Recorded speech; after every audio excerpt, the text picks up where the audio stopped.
Hello મિત્રો, ધોરણ 8 વિષય ગણિત ચેપ્ટર નંબર 2 એકચલ સુરેખ સમીકરણ સ્વાધ્યાય 2.2 ની અંદર આગળના વિડીયો મિત્રો ના જોયા હોય તો જોઈ લેજો અને આવું ટાઈપનું એક્ઝામ્પલ આપણે આજે શીખવું હોય તો આ વિડીયો પર બન્યા રહેજો. તો આ વિડીયો પર બન્યા રહેશો તો આવું ટાઈપનું એક્ઝામ્પલ આવડી જશે. તો ચાલો વિડીયો 3t-3 બરાબર 5 કૌંસની અંદર 2t + 1 આવું આપેલું છે. તો પહેલા આપણે સરખી રીતે લખી દઈએ. 3 * t એટલે 3t માઈનસ 3 તરી 9 માઈનસ તો માઈનસ રહેશે બરાબર 5 2t એટલે 5 દુ 10 10t પ્લસ 5 એકા 5 તો 5 એમને એમ થશે એટલે કે પ્લસ રહેશે. પ્લસનું નિશાન પ્લસનું જ રહેશે. હવે આને આપણે કઈ રીતે સરખી રીતે લખી દઈએ, આને આની સાથે જોડી દઈએ અને આ બાજુ લઈ જઈએ, એવી રીતે કરીએ.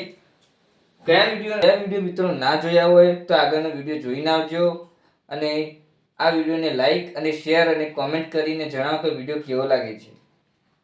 તો સૌપ્રથમ 3t ને એમ હવે આ સંખ્યાને આ બાજુ લાવીશું એટલે માઈનસ થઈ જશે, પ્લસ અથવા માઈનસ તો 10t બરાબર. હવે 9 માઈનસ 9 તો આ બાજુ જશે એટલે પહેલા તો 5 એમને માઈનસ તો પ્લસ થઈ જશે. તો એટલે એવું લખવાનું કે 10t ને ડાબી બાજુ લઈ જતા અને -9 ને જમણી બાજુ લઈ જતા, પછી 3 જમણી બાજુ લઈ જઈશું અને ડાબી બાજુ લઈ જઈશું માઈનસ થઈ જાય અને ડાબી બાજુ લઈ જઈ જમણી બાજુ લઈ જઈશું અને ડાબી બાજુ લઈ જઈશું તો માઈનસ થઈ જશે અને જમણી બાજુ લઈ જઈશું તો પ્લસ થઈ જશે. તો સૌપ્રથમ 3t 10 માંથી 3 જાય 7 વધશે પણ મોટી સંખ્યાનું છે એના બરાબર 9 ને 5 14 આવી રીતે લખી દેવાનું. આ સંખ્યા આપેલી છે જેમ કે -7t બરાબર 14 આવી સંખ્યા થઈ જાય. હવે શું કરશો તો બંને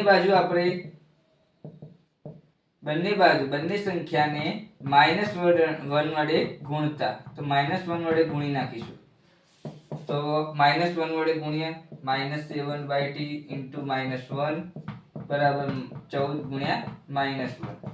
તો જો માઈનસ માઈનસ પ્લસ થઈ જશે તો 7t થઈ જશે, આટલા -14 થઈ જશે પ્લસ હતું તે. હવે શું કરશો, હવે આપણે બંને બાજુ 7 વડે ભાગતા. કેમ 7 વડે ભાગતા? ડાબી બાજુ કઈ સંખ્યા આપેલી છે 7 તો આપણે 7 વડે ભાગી નાખવાના. જોઈએ 7t/7 બરાબર -14/7 તો 7 દુ 14 અને આટલા 7 ઉડી જશે તો એવું વધ્યું t બરાબર -2. તો આન્સર શું મળ્યો? t બરાબર -2 કિંમત મળી. તો t ની કિંમત કેટલી મળી? -2. કરીશું એક્ઝામ્પલ નંબર 8. 15 કૌંસની અંદર y - 4 -2 કૌંસની અંદર y - 9 પ્લસ 5 કૌંસની અંદર y + 6 બરાબર 0. હવે આખી સંખ્યા ડાબી બાજુ આપેલી છે, આ જમણી બાજુ એટલે કે જમા 0 આપેલો છે, ડાબી બાજુની કિંમત એક બાજુ આપેલી છે. તો શું કરશો? તો સૌપ્રથમ પહેલા આપણે એનું સાદું રૂપ આપી દઈએ. 15y 15 ચોક 60 માઈનસ તો minus -2 -2y minus minus plus 9 દુ 18 પ્લસ પછી જુઓ 5y 5 છોક 30 બરાબર 0. હવે શું કરશો તો જુઓ 15y -60 -2y + 18 5y + 30 બરાબર 0. આવું આલેલું છે. હવે જે આ y વાળી સંખ્યા એને જોડે લાવી દઈએ. હવે અમે એવું નથી કે આ બાજુ લાવીશું પ્લસ થશે માઈનસ થશે, એવું નહીં. આ તો એક જ બાજુ ડાબી બાજુની જ સંખ્યા આપેલી છે તો આપણે એને સરળ પડે તે રીતે આપણે ગોઠવી દઈએ. સૌપ્રથમ 15y તો એમને એમ જ રહેશે બરોબર. આ કેટલા છે? -2y મૂકી દે પ્લસ 5y મૂકી દીધા. જે બાકીની સંખ્યાને આપણે -60 તો -60 લખી દીધા. પછી કઈ છે +18 લખી દઈએ, +30 તો +30 બરાબર 0. આવી રીતે લખી દીધા. હવે આપણે સરળતા પડશે. જો 15y -2y + 5y. હવે જુઓ સૌપ્રથમ પહેલા આપણે સરવાળો કરી દઈએ. જેમ કે 15 ને 5 20 20 ને 2 જાય તો 18 તો પછી એ સંખ્યા વધી 18y મોટી સંખ્યાનું ચિહ્ન. હવે જોઈએ મતલબ કઈ સંખ્યા આવશે જોઈએ. -60 પ્લસ 18. હવે 30 ને 18 કેટલા થાય? 48. 48 ત્યાં 48 માં 60 માં 48 હોય કેટલા વધ્યા? 50. 60 વધ્યા 12 તો કેવા આવશે? -12. -12 બરાબર 0. કેમ માઇનસ આવ્યા? કે મોટી સંખ્યાનું છે. હવે જોઈએ, હવે 18y એમને એમ જ રહેશે.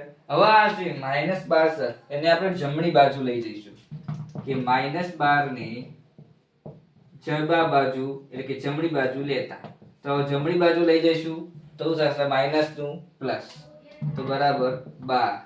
બરાબર. હવે શું કરશો? હવે આ જે સંખ્યા આવી એને આપણે શું કરીશું કે બંને બાજુ 18 વડે ભાગતા. હવે 18 વડે કેમ ભાગતા? કે જે ડાબી બાજુ કિંમત હોય એ સંખ્યા વડે ભાગી નાખવાની સંખ્યા. તો સૌપ્રથમ 18y બાય 18 12/18. બરાબર. 12/18. હવે 18 તો ઉડી ગયા તો વધ્યો ચલો y. છેલ્લા વધ્યા આટલા, તો આપણે 2/3 વધ્યા તો y બરાબર કેટલા વધ્યા? 2/3. હવે પાડવા તો પાડી શકો છો. જુઓ 6 દુ 12 થાય એટલે 6 તરી 18 થાય. 6 ઉડી ગયા ને તો વધ્યા 2 3 12. તો આવી રીતે y બરાબર y ની કિંમત આપણે 2/3 મળી કહેવાશે. તો આન્સર આપણને શું મળ્યો? y બરાબર 2/9. હવે આવડું મોટું એક્ઝામ્પલ આપેલું છે તો બેવાઈ જવાનું, ગભરાઈ જવાની કોઈ જરૂર નથી. સિમ્પલ જ છે. આગળ આપણે એક્ઝામ્પલ ગણ્યા ને એવી રીતે જ છે, કશું હોય નહીં. તો આમાં ડાબા અને જબા બંને કમ્પ્લીટ આલેલા છે. એમાં પેલા એક બાજુ જબા આલ્યું તો એમાં તો ડાયરેક્ટ સરળતાથી કરી નાખ. હવે આપણે એની રીતે જ કરવાનું છે. સૌપ્રથમ પહેલા આપણે સાદું રૂપ આલી દઈએ. 3 5z 3 * 5z 3 × 5 3 5 15 15z થયા. હવે માઈનસ 3 × 21 તો આપણે 21 કરી દઈએ. આ z છે. બરાબર. હવે 9 દુ 18 તો 18z માઈનસ 11 દુ 22 માઈનસ માઈનસ પ્લસ 11 દુ 22 થયા. બરાબર. 4 4 8 32 32z માઈનસ 13 ચોક 52 અને 17 માઈનસ m9. બરાબર થઈ ગયું. હવે શું કરશો? હવે આને સરળતાથી સરળ પડે તે રીતે લખી દઈએ. આપણે ડાભાની એકલી વાત કરીએ, જમણી બાજુની વાત નહીં કરતા. પહેલા એને સરળતા પડે લખી દઈએ. તો 15z આ z વાળો આ z વાળો તો બેને જોડે લાવી દઈએ. તો 15z એમને માઈનસ 18z લખી દીધું. હવે આ માઈનસ અને આ પ્લસ માઈનસ 21 પ્લસ 22 બરાબર લખી દીધું. હવે શું કરશો? હવે ઓને પણ સરળતા પૂર્વક લખી દઈએ તો 32z તો એમને એમ જ રહેશે. બરાબર. -52 -17 આપણે એનું સોલ્યુશન લઈ દઈએ એટલે કૌંસમાં લખ્યો.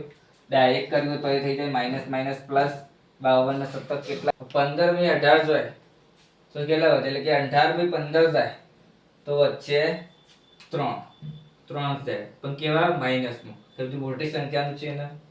હવે 21 મી 22 હોય તો એક વધે મોટી સંખ્યાનું ચિહ્ન.